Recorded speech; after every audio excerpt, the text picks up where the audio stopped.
நண்பர்களே, அஞ்சலா ஜெகநாதனோடு நாம் உரையாடி கொண்டிருக்கின்றோம். உடலை ஆரோக்கியமாக வைத்துக் கொள்வது எப்படி என்பது தொடர்பான ஒரு பல முக்கியமான தகவல்களை அஞ்சலா ஜெகநாதன் தொடர்ச்சியாக எங்களுக்கு வழங்கி கொண்டிருக்கின்றார்.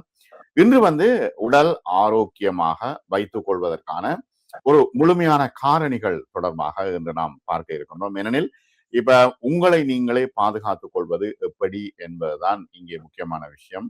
வணக்கம் அஞ்சலா. வணக்கம் அனாஸ். வணக்கம் நேர்களே. இப்ப இந்த எபிசோட்ல நான் ஒரு என்னோட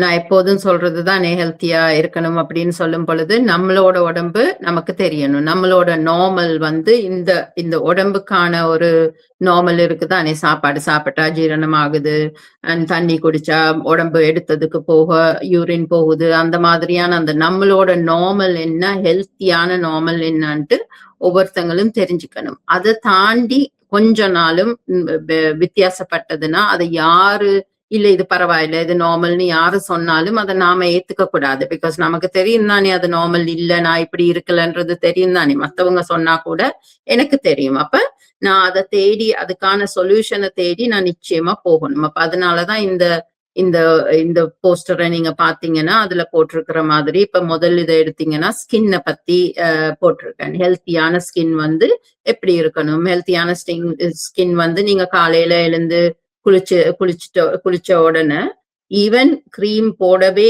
இல்லைன்னா கூட, இந்த ஊர்ல கிரீம் போடணும், ஆனாலும் ஒரு நாள் நீங்க கிரீம் போடலைன்னா கூட அது காயக்கூடாது. போடாம நீங்க வெளியில போற அளவுக்கு இருக்கணும். அந்த ஒரு பிடிச்சி இழுக்க கூடாது. ஒரு ஒரு ஒரு ஒரு ஆஷ் கலர்ல உடம்பு ட்ரையா அப்படியெல்லாம் இருக்கக்கூடாது. அப்ப அது நார்மல் ஹெல்த்தி ஸ்கின்னா அப்படி இருக்கணும். அப்ப அதை தாண்டி அந்த பக்கத்துல இருக்கிற பிக்சர்ல என்னவா இருந்தாலும், எக்ஸிமா ஸ்கின்ல இருந்தாலும் சரி, சொரைசிஸ் இருந்தாலும் சரி, வேற ஏதாவது நோய் நிலை இருந்தாலும் சரி, இல்ல ரொம்ப காஞ்சி போய் படப்படையா இருந்தாலும் சரி, அப்ப அது நார்மல் இல்லை. அப்ப யாரு இது என்ன சொன்னாலும், இப்ப சில நேரங்கள்ல ட்ரை ஸ்கின்னோட ஜிபி கிட்ட எல்லாம் போய் கேட்டா ஜிபி ஓகே இது இது ஒண்ணுமில்ல ட்ரை ஸ்கின்னு சொல்லிட்டு விட்டாங்கன்னா, பட் நீங்க அதை எடுத்துட்டு வரக்கூடாது. அவங்க ட்ரை ஸ்கின்னு சொல்லிட்டு விட்டுட்டாங்க, அவங்க கிட்ட எந்த ஒரு மருந்தும் இல்லைன்றத அப்ப இப்ப ஸ்கின் ட்ரையா இருக்கு, ஒரு கிராக்கா உதுர்ற மாதிரி இருக்குன்னு நீங்க டாக்டர்கிட்ட போனீங்கன்னா அவங்க அதுக்கு ஒண்ணும் இல்ல, நார்மல், நீங்க ஒரு கிரீமை கொடுத்து அனுப்புனாங்கன்னா அந்த கிரீம் உதவி செய்யலைன்னா அதுதான் நார்மல்னு நீங்க நினைச்சிட்டு இருக்க தேவையில்லை.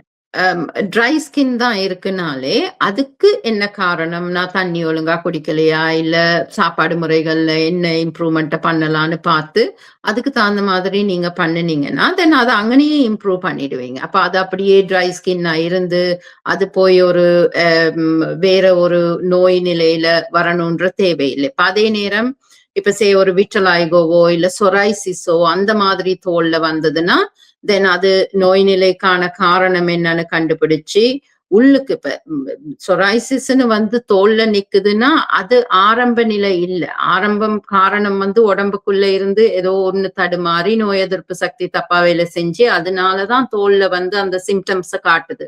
சிம்டம் காரணம் இல்லை, அது அறிகுறி.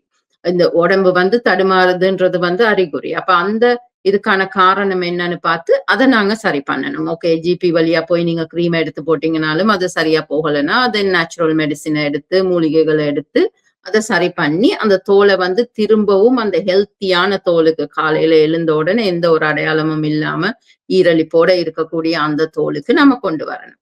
அப்ப அப்படி நாங்க ஒவ்வொன்னையும் பார்த்து பார்த்து பண்ணணும். அப்ப அதுக்குதான் நம்மளோட உடம்போட நார்மல் தெரியணும். இப்ப ரெண்டாவது முடிய பத்தி சொல்றேன். முடி நாங்க நமக்கு முடி நாங்க தலை சீவும் பொழுது முடி பெருசா ஒரு 50 முடி 100 முடி அந்த மாதிரி லேடிஸுக்கு கொட்டினா ஓகே. ஆம்பளைங்களுக்கு அந்த அளவுல கொட்டணும்ன்ற தேவையே இல்லை. 2 3 அந்த மாதிரி தான் கொட்டுற மாதிரி இருக்கணும். அப்ப அப்படி ஹெல்த்தியான முடி இருக்கும் பொழுது அதை தாண்டி எந்த ஒரு நிலைமை இருந்தாலும், முன்னுக்கு முடி கொட்டிட்டு போனாலுமே, வட்டக்கடி மாதிரி வந்தாலும், அலபீஷியா ஆட்டோ இம்யூன் இதனால வந்தாலும், அப்படி என்ன வித்தியாசப்பட்டாலுமே நம்ம அந்த ஆரம்பிக்கும் பொழுதே அதுக்கு தேவையானது எதனால வருதுன்னு நம்ம கவனிச்சு பார்த்து அதை சரி பண்ணினோம்னா தென் ஹெல்த்தியான ஸ்டேட்டுக்கு கொண்டு வந்துடலாம். இப்ப ஆரோக்கியமான முடி சொன்னீங்க. இப்ப முடி வந்து ஷவர்ல குளிக்கிறதால சுடு தண்ணி நேர தலையில விழுறதால முடி கொட்டுது. அப்ப முடி கொட்டுறது காரணம் எல்லாமே ஆரோக்கியமற்ற முடின்னு நாங்க எடுத்துக்கொள்ளலாமா? முடியோட ஒரு வாழ்க்கை இருக்குதானே, லைஃப் ஸ்பேன் ஒண்ணு இருக்குதானே. அந்த லைஃப் ஸ்பேன் வந்து ஒரு 4 to 6 இயர்ஸ்னா, அந்த முடி வந்து எந்த ஒரு காலகட்டத்திலயுமே வந்து ஒரு 30-40% முடிகள் தான் அந்த தலையில இருக்கும். மத்ததெல்லாம் வந்து ஒரு தூங்குன ஸ்டேஜ்ல இருக்கும். அப்ப அந்த முடிய ஒரு 6 வருஷம் ஆகும் பொழுது அது கொட்டும். அதுக்கப்புறம் அதுக்கு முன்னாலேயே மத்த முடி வந்துரும். அப்ப உங்களுக்கு வந்து அது தெரியாது. அந்த திக்னஸ் குறையறதெல்லாம் தெரியாது. சிலவங்களுக்கு வந்து ஒரு கொஞ்ச ஒரு 2 கிழமை மேபி கொஞ்சம் முடி கூட கொட்டலாம். அதுக்கப்புறம் சரியா போயிடும். இப்ப ஷவர்ல குளிக்கிறதுனால முடி கொட்டுதுன்னா, அது வந்து ஷவர வந்து நாங்க ரொம்ப ரொம்ப ஹாட்டா வந்து வச்சுக்கிட்டு அந்த ஸ்கேல்பையே இரிட்டேட் பண்ற அளவுக்கு குளிச்சோம்னா தான் அதனால கொட்டுறதுக்கு காரணமா இருக்கணும். அது இல்ல காரணம். அந்த முடி வந்து மெல்லிசாகுது. அப்ப முடி மெல்லிசான உடனே சும்மா தண்ணி பட்டாலே இல்ல ஒரு கை நாங்க சீப்பு போட்டாலே வந்து விழுகிற அளவுக்கு வரும். அது ஹெல்த்தியா இல்லாத முடி. இப்ப நிறைய பேருக்கு அந்த வழுக்க விழுகிற மாதிரி கொட்டுறவங்களுக்கு பாத்தீங்கன்னா இண்டிவிஜுவல் முடி ஒவ்வொரு முடியுமே வந்து மெல்லிசாயிடும். அப்ப அந்த காரணத்தினாலதான் ஷவர்ல போய் நின்ன உடனே அப்படியே கலண்டு கொட்டுற மாதிரி கொட்டுதே ஒழிய அந்த அது ஷவர்னால கொட்டுறதுன்னு நம்ம சொல்ல முடியாது. அதுக்கு காரணம் வேற. அப்ப காரணம் என்னன்றதை நம்ம கண்டுபிடிச்சு அதை சரி பண்ணணும்னா முடிய பொறுத்த வரைக்கும் இப்ப நான் மூலிகைகள் எல்லாம் கொடுத்து எல்லாம் பண்ணினேன்னா ஒரு 3 மாசத்துல கொட்டுறது எல்லாம் நல்லா குறையணும். 4வது 5வது மாசத்துல புதுமுடி வளர்ந்து வரணும். புதுமுடி வளர்ந்து வரும் பொழுது எல்லா இடமும் வரணும். இப்ப இங்க இருந்து வகுடு பிரிக்கிற மாதிரி பிரிச்சா எல்லா இடமும் வந்து புதுமுடி நெட்டுட்டு நிக்கிற மாதிரி இருக்கணும். அப்படி வளர்ந்து வந்ததுன்னா வர ஆரம்பிச்சதுக்கு அப்புறம் உடம்பு நார்மலுக்கு வந்துடுதுன்னு அர்த்தம். அதுக்கப்புறம் நாங்க மருந்து எடுக்கணும்ன்ற தேவையில்லை. இப்ப மூலிகை மருத்துவத்துல முடி வளர்க்கறதுக்கான மூலிகைகள் இருக்குதா? முடிய வளர வைக்கிறதுக்கான மூலிகைகள் இருக்கு. அதே நேரம் காரணத்தை என்னன்னு பார்த்து வந்து நாங்க சரி பண்ணணும். இப்ப நாங்க இன்டர்நெட்ல பார்த்தோம்னா ஓகே ஹேர் ஸ்கின் அண்ட் நெயில்னு நிறைய விட்டமின்ஸ் அண்ட் மினரல்ஸ் போட்டிருக்காங்க. ஆனா ஒருத்தங்களுக்கு அயன் குறைபாடு இருக்குன்னா தென் அதனாலதான் முடி கொட்டுதுன்னா தென் அயனை எடுத்தாங்கன்னா சரியா போகும். ஆனா அயன் நார்மலா இருந்து ஹோமோனல் இம்பேலன்ஸ்னால முடி கொட்டுதுன்னா அந்த குளிசை எடுத்தா அவங்களுக்கு சரியா போகாது. அப்ப எனக்கு முடி கொட்டுறதுக்கான காரணம் என்னன்னு கண்டுபிடிச்சு அதுக்கு தகுந்த மாதிரியான ஒரு மருந்தை பண்ணினாதான் சிலவங்களுக்கு தைராய்டு ஃபங்க்ஷன் குறையறதுனால பண்ணுதுன்னா தென் அந்த ஹோமோனை எடுத்தா அது சரியா போயிடும். அப்ப அப்படி நாங்க பார்த்து வந்து பண்ணணும். என்ன காரணம்னு தெரிஞ்சு அதுக்கு தகுந்த மாதிரி கரெக்டா மருந்து பண்ணி அந்த சத்துக்கள் எல்லாத்தையும் கொடுத்து திரும்பவும் இப்ப முடி கொட்டுறது நின்னதுக்கு அப்புறம் ஒரு 3 வருஷத்துல திரும்ப கொட்டாம இருக்கிறதுக்கு நாம அதை லேர்ன் பண்ணிட்டு போனோம்னா திரும்ப லைஃப்ல அப்படி கொட்டணும்ன்ற தேவையில்லை. இப்ப அடுத்த படத்தை பாத்தீங்கன்னா நாக்கு பத்தி சொல்லும் பொழுது இப்ப நாங்க எல்லாம் வந்து எத்தனை பேர் வந்து நாக்கு ஹெல்த்தியா இருக்கான்றது பாக்குறோம். நாக்கு வந்து ஒரு பிங்கா இருக்கணும் அண்ட் வெடிப்புகள் எதுவும் இருக்கக்கூடாது அண்ட் அந்த பல்லு மார்க்ஸ் வந்து சைட்ல எல்லாம் இருக்கக்கூடாது. அப்ப அப்படி இருக்கும் பொழுது ஹெல்த்தியான நாக்கு.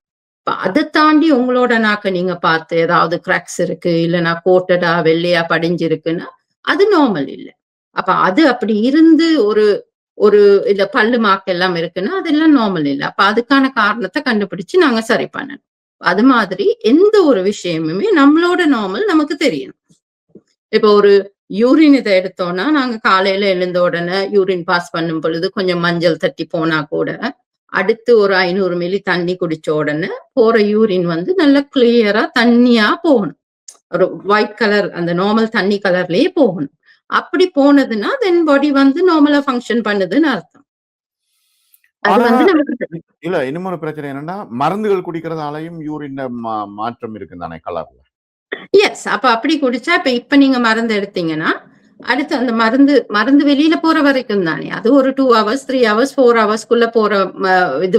ஈவன் நீங்க ஒரு மல்டி விட்டமின் எடுத்தீங்கனாலே அடுத்து போற யூரின் வந்து மஞ்சள் கலரா தான் இருக்கும். அப்ப அதுக்கு அது அப்படி எடுக்காத நேரத்துல நம்ம உடம்பு எப்படி ஃபங்க்ஷன் பண்ணுதுன்னு பாக்கணும் தானே. இப்ப நாங்க பீட்ரூட் எதுக்கு கூட சாப்பிட்டோம்னா யூரின் கலர் அதெல்லாம் இல்லாம இப்ப ஒண்ணும் பண்ணாம இப்ப இந்த யூரின் இன்னைக்கு இப்ப நீங்க போற யூரின் மஞ்சளா போகுதுன்னா உடனே ஒரு 500 மில்லி தண்ணியை குடிச்சிட்டு அடுத்த யூரின் போகும் பொழுது கிளியரா போகுதுன்னா தென் தட்ஸ் ஃபைன். அப்ப ஹெல்த்தியா ஒர்க் பண்ணுதுன்னு தானே அர்த்தம். அந்த மாதிரி தான் நாங்க பார்த்து பார்த்து பண்ணணும். உடம்போட நம்மளோட நார்மல் நமக்கு தெரியணும். அப்பதான் ஒரு 2, 3 தடவ நான் பீட்ரூட் சாப்பிடல, நான் மருந்து எடுக்கல, ஒண்ணுமே எடுக்கல. ஏன் என்னோட யூரின் மஞ்சளா போகுது? ஏன் என்னோட யூரின் நுர தட்டி போகுது? அப்படின்ற கேள்வி நமக்கு வரணும். அப்ப நமக்கு நார்மல் தெரிஞ்சா மட்டும் தானே நாம அப்படி யோசிப்போம் இல்லையா? இப்ப உடல் தருகின்ற சிறிய அறிகுறிகளையும் கவனியுங்கள். இதற்கு நிறைய பேருக்கு நேரம் இல்ல. என்ன என்ன நடக்குது? என்ன போகுது வருதுன்றே இல்ல. அப்படியே ஓடிக்கொண்டிருக்குது வாழ்க்கை. இப்ப இதற்கான வழிவகைகள் என்ன? நிறைவாக இன்றைய எபிசோட்ல சொல்லுங்க. இப்ப நாங்க எல்லாத்துக்குமே எக்ஸ்கியூஸ் சொல்லலாம் தான். இப்ப நீங்க சொல்ற மாதிரி நெறைய விஷயங்கள நாம யோசிக்கவே டைம் இல்லன்னு சொல்லும் பொழுது, மனசு எல்லா பக்கமும் சுத்திட்டு இருக்கு. அது அண்டர்ஸ்டாண்ட் பண்ணலாம். மனசு எப்போதும் நெறைய விஷயங்கள இப்ப பண்ண வேண்டியது, நாளைக்கு பண்ண வேண்டியது, முன்ன பண்ணினத எல்லாத்தையும் யோசிச்சுட்டு இருக்கு. ஆனா இந்த மாதிரி இப்ப நான் சொல்ற விஷயங்கள் எல்லாம் கண்ணால பார்த்து நாங்க ஒரு ஃபீலிங்க வச்சு, இப்போ ஒரு டாய்லெட் போனோம்னா, டாய்லெட் எல்லாம் முழுமையா நாங்க எம்ப்டி பண்ணினோமா, இல்லையான்றது டாக்டருக்கு தெரியாது. ஆனா நமக்கு தெரியும் தானே. அந்த ஒரு அன்கம்ஃபர்டபுளா ஃபீலிங் இருக்கு, எல்லாமே வெளியில போகலன்றது நமக்கு தெரியணும் தானே. அந்த மாதிரியான அவேர்னஸ நம்ம கொண்டு வரணும். நம்ம உடம்ப பத்தின அந்த அவேர்னஸ் வேணும். நாங்க நோய் இல்லாம சந்தோஷமா வாழ்றதுக்கு. எல்லாரும் நம்மளோட நேச்சுரல் ஸ்டேட் உள்ளுக்குள்ள அமைதியாவும் சந்தோஷமாவும் வாழ்றது தான் நம்மளோட ஹியூமனோட நேச்சுரல் ஸ்டேட். அப்ப அந்த ஸ்டேட்டை நாங்க உணரணும்.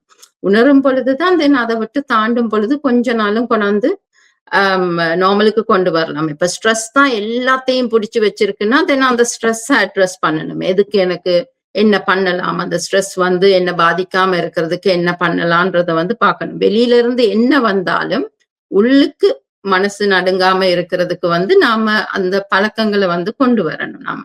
அப்ப நம்ம உடம்பு ரொம்ப முக்கியம். உயிரோட இருக்கணும் முதல்ல. அதுக்காக வேண்டி நம்ம உடம்போட அவேர்னஸ நாம இம்ப்ரூவ் பண்ணிக்கணும். என்னோட வெப்சைட்ல நிறைய இன்ஃபர்மேஷன் இருக்கு. எப்படி நாங்க இப்ப எனக்கு என்ன காரணம்னே தெரியலன்னா, ஆனா செமிப்பாடு தொகுதியை நார்மலுக்கு கொண்டு வரணும்னா என்ன பண்ணணும், நர்வஸ் சிஸ்டத்தை நார்மலுக்கு கொண்டு வரணும்னா என்ன பண்ணணும், அப்படின்ற மாதிரி நிறைய இன்ஃபர்மேஷன் இருக்கு. நீங்க அதை போய் பார்க்கலாம். மிக நன்றி. இப்ப நோய் வருவதற்கு முன்பு ஒரு மனிதர் செயல்பட வேண்டிய பல முக்கியமான தகவல்களை இன்று நாம் பேசினோம். இது எல்லோருக்குமான பொதுவான ஒரு அறிவுரை. மிகவும் பிரயோசனமாக இருக்கும். கொஞ்சம் இப்ப எங்களுடைய உடலை நேரம் எடுத்து நாங்கள் எங்களை பற்றி சிந்திக்க வேண்டிய ஒரு விஷயம் தொடர்பாக பேசினீர்கள். வெப்சைட்டும் மற்றும் தொலைபேசி இலக்கம் வருது. நீங்கள் மூலிகை மருத்துவர் அஞ்சலா ஜெகநாதனோடு தொடர்பு கொள்ளலாம். மிக நன்றி அஞ்சலா. காணொளியில் நாம் சந்திப்போம். வணக்கம் அனாஸ். வணக்கம் நேர்களே.